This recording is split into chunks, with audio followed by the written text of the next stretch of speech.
नमस्कार, स्वराज एक्सप्रेस में आप सभी का स्वागत है। मैं हूं आपके साथ कविता पांडे और सीधे ग्वालियर चलेंगे, जहां ग्वालियर में जिला एवं सत्र न्यायालय परिसर का लोकार्पण कार्यक्रम में मुख्यमंत्री डॉक्टर मोहन यादव शामिल हुए। बैठा और बाकी बोलने वाले इतने तो अपना काम वैसे निपट जाता है।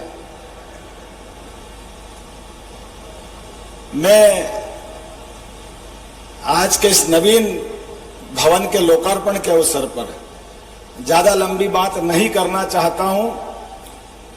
न्यायपालिका, कार्यपालिका, व्यवस्थापिका, विधायिका, खास करके ऐसे तीनों अंगों के माध्यम से लोकतंत्र जीवित रहता है और लोकतंत्र के जीवित रहने के मुखिया के नाते से महामहिम हमारे यहां मौजूद है।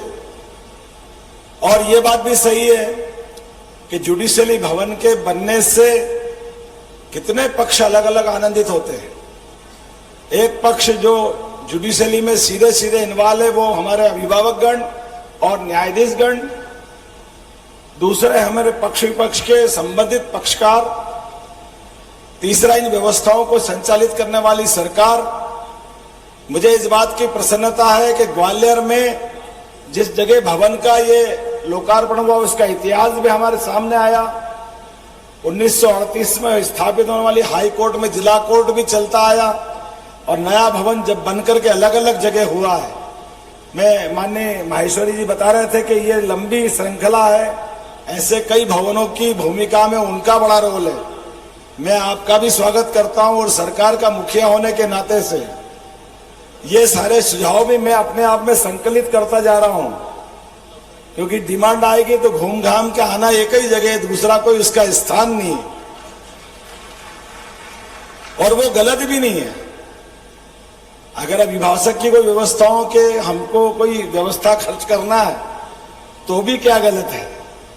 और न्यायालय से जुड़े हुए किसी पक्ष में कोई आवश्यकता होगी, लेकिन एक बात अंततः ये बात सही है कि हमारी सारी व्यवस्थाओं में सबसे ऊपर अगर कोई है तो वो संबंधित पक्ष जो इंतजार कर रहा है, वो गरीब आदमी जिसके मन में न्याय की आशा अपेक्षा लेके आ रहा है, उसके साथ न्याय हो। और मैं अपनी शुभकामना देता हूं, निश्चित रूप से ये मान के चलता हूं कि इतना बड़ा भवन उसकी आशा अपेक्षा पे जरूर खरा उतरेगा।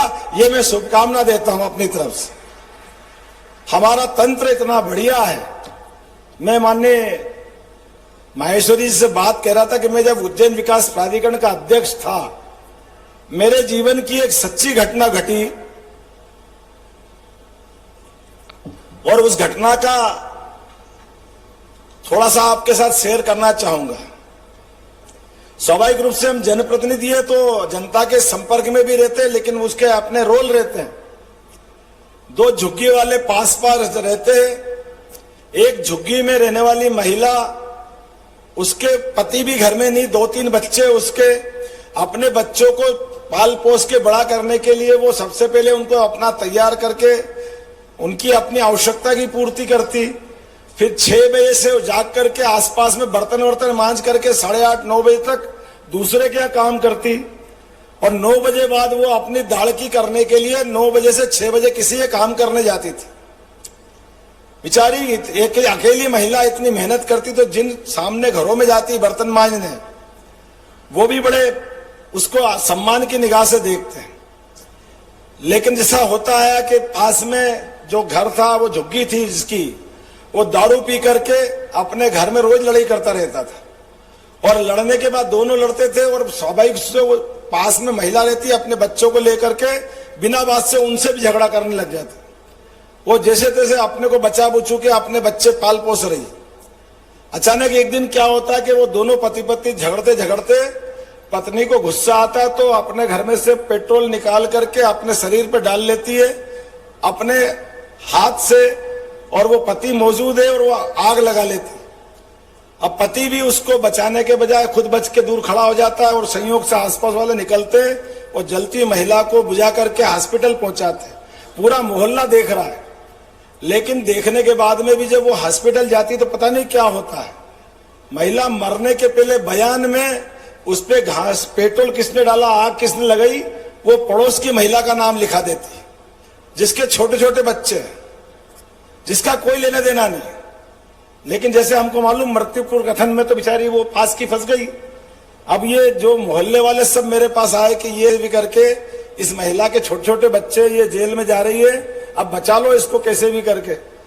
मेरे पास कुछ उसका उत्तर नहीं था। मैं क्या करता था, मैंने कहा मैं एक काम करता हूँ, यहाँ के न्यायाधीश एडीजे में प्राधिकरण का अध्यक्ष, उनके मकान अभी सरकारी मकान मिल नहीं रहे थे, तो मैंने अपना प्राधिकरण का मकान दिया था, मैं आपकी बात पहुंचा दूंगा।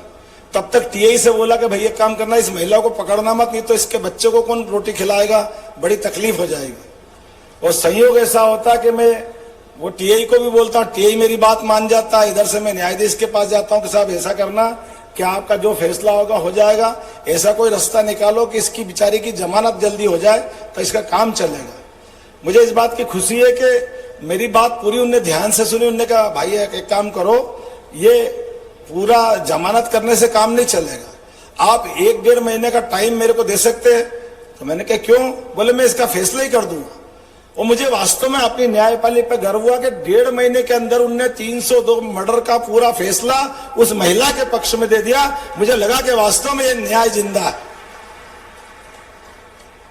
ये कुछ भी किया होगा, कैसे किया ये बात सही है, लेकिन ये मुझे एक बात की पीड़ा आज भी है कि ये हमारी न्याय व्यवस्थाओं के माध्यम से कहीं ना कहीं ये कोई ऐसे रास्ते हो सकते क्या कि न्याय को कोई तीसरा पक्ष से भी मालूम पड़े। वो क्या हो सकता है ये तो मैं नहीं जानता हूं, लेकिन मुझे इस बात की प्रसन्नता है कि वर्तमान की न्याय व्यवस्था में सीआरपीसी, आईपीसी जो संशोधित करके रूप ला रहे हैं, हो सकता है ये इस प्रकार की व्यवस्थाओं के नजदीक पहुंचे।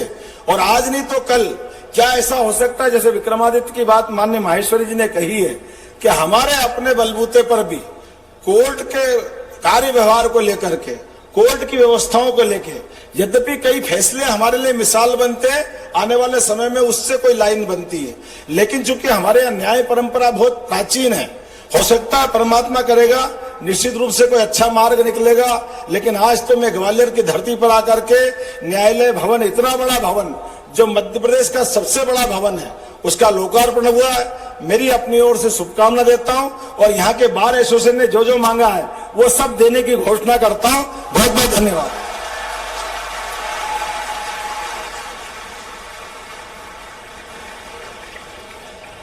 Thank you, sir. Honorable Governor of Madhya Pradesh has made this moment memorable by inaugurating this new district court complex.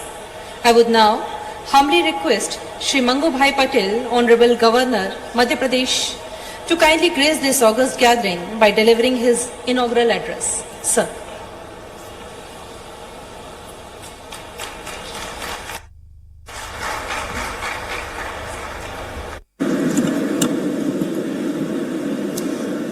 सभी को नमस्कार।